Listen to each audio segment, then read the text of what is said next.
तो एक बार फिर से अब तमाम न्यूज़ मॉनिटर के दोस्तों का, दर्शकों का स्वागत है। खैर मकदम है, आज 26 मार्च की तारीख है, बुधवार का दिन है, बुध का दिन है, लिहाज़ा बहुत सारी खबरें हैं, उन तमाम खबरों की चर्चा करेंगे, लेकिन बेहद कम समय में। तो सबसे पहले बात करते हैं झारखंड कर्मचारी चयन आयोग द्वारा 21 और 22 सितंबर को ली गई सीजीएल पेपर लीक मामले की। इस कथित पेपर लीक मामले की जाँच जो है सीआईडी की एसआईटी कर रही है। इस एसआईटी ने जो है 8 आरोपियों को गिरफ्तार किया है, जिसमें मुख्य आरोपी जो है उत्तर प्रदेश का गोरखपुर का रहने वाला है, जबकि बाकी जो लोग हैं वो झारखंड और बिहार से ताल्लुक़ रखते हैं। ख़ास बात ये है कि ये जो आरोपी हैं वो होमगार्ड और आईआरबी के जवान हैं, यानी कि सरकारी कर्मचारी हैं, पुलिस विभाग में कार्यरत हैं। और इन लोगों ने जो है एक तरह से अफ़वाह फैलाकर जो है पेपर लीक कराने की बात कही, और फिर जो सो कॉल्ड है वो पेपर उन्होंने बेचा और पैसे की उगाही की।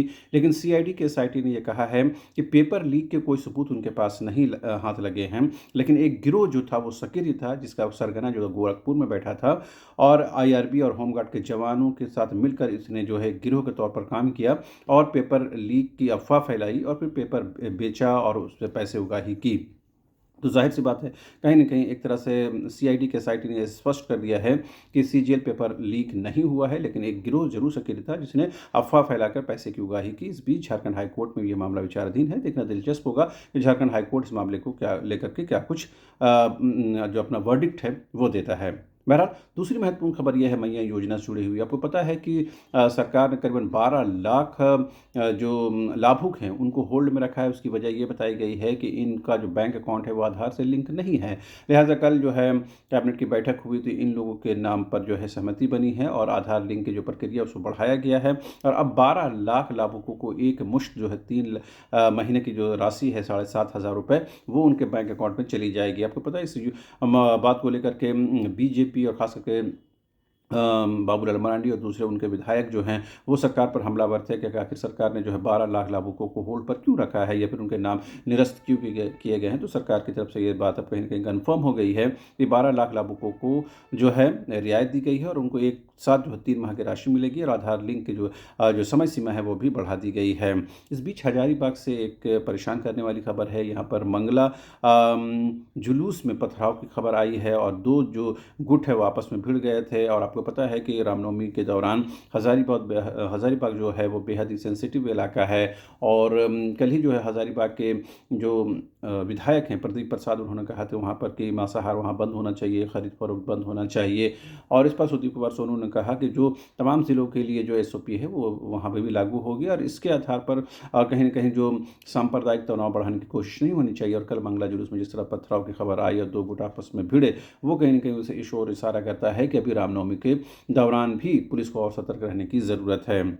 इस बीच शिक्षा मंत्री रामदास सोरेन ने कहा है कि प्राइवेट स्कूलों पर नकेल कसने के लिए जो है एक कानून बनाया जाएगा। हालाँकि ये कानून कितना इफ़ेक्टिव होगा, क्योंकि तमाम सरकारों ने प्राइवेट स्कूलों को कंट्रोल में करने की कोशिश की, लेकिन किसी भी सरकार ने प्राइवेट स्कूलों के अनुचित कार्यों को रोक पाने में सफलता नहीं पाई। अभी देखिए, अभी एडमिशन का समय है, किताबों को खरीदने, कॉपी खरीदने का समय है। आप किसी भी बुक स्टॉल में जाएँगे तो अब 1-2 किताब अगर खरीदना चाहेंगे तो वो नहीं मिलेगा, वो पूरा का पूरा सेट वो बना कर रखते हैं, उसे ही आपको खरीदना होगा। तो ये मनमानी चल रही है और ड्रेस हर साल बदले जाते हैं, इससे भी राशि उगाही की जा रही है।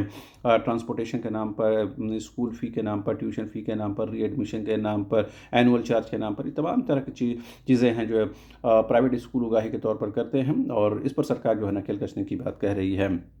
बहरहाल कुछ राजनीतिक खबरों की बात करें। झारखंड मुक्ति मोर्चा का जो महाधिवेशन है 14 और 15 अप्रैल को होने जा रहा है। इसको लेकर 3 समितियों का गठन किया गया है। कल ही इन समितियों के नाम जो है पार्टी की ओर से जारी कर दिए गए हैं। इस बीच बाबूलाल मरांडी जो नेता प्रतिपक्ष हैं, बीजेपी के प्रदेश अध्यक्ष, उन्होंने कहा है कि टेंडर प्रक्रिया जो झारखंड में है वो पारदर्शी नहीं है, वो ट्रांसपेरेंट नहीं है, लिहाजा इसको और पारदर्शी बनाने की ज़रूरत है। कांग्रेस के प्रदेश प्रभारी के राजू जो है अपने 5 दिवसीय दौरे पर झारखंड का आगमन हो गया। कल ही वो रांची पहुंचे। कल उनका तमाम जो उनके कोटे के मंत्री थे, खास करके दीपिका पांडे सिंह हो, स्वास्थ्य मंत्री इरफान अंसारी, तमाम बड़े जो पदाधिकारी थे वो मौजूद थे। तमाम लोगों ने उनका इस्तकबाल किया।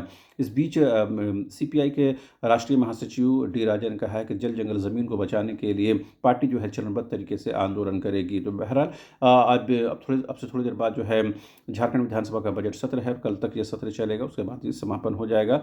बहरहाल देखना दिलचस्प होगा कि और क्या कुछ होता है। इस बीच सीजीएल को लेकर जो बातें हुई हैं वो स्पष्ट है कि किस तरह से अफवाह फैलाई गई और आईआरबी और होमगार्ड के जवानों ने पैसे की उगाही की।